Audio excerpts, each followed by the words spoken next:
In the Virgin Islands, they're trying something new right now. Voters are getting the chance to rank their first, second, and third choices rather than simply selecting one candidate.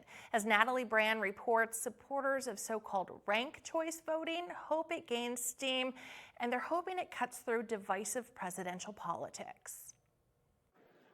The race for the Republican presidential nomination has dwindled from about a dozen candidates to just 2 before most voters have had the opportunity to weigh in. More states and territories should absolutely have a voice, and it shouldn't just be Iowa and New Hampshire. Dennis Lennox, executive director of the Virgin Islands GOP, says at least his territory is third on the primary calendar, and this year voters there have a new tool. Ranked choice voting, by creating a fair and level playing field, it ensures there's no such thing as a wasted vote. Ranked choice voting lets voters pick their first choice, second choice, and so on.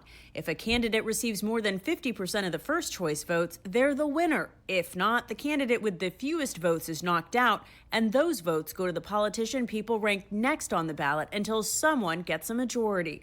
Talk about how this would work for a voter.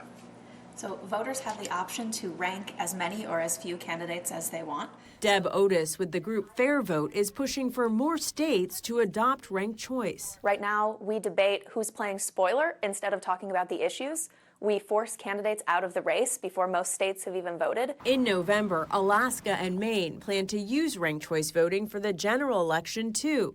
Maine Secretary of State Shenna Bellows says it's brought civility back to campaigns. It requires candidates to reach out more broadly, and it makes elections not just a base turnout election. Critics argue ranked choice ballots are confusing for voters and makes election results harder to understand, eroding confidence in the system.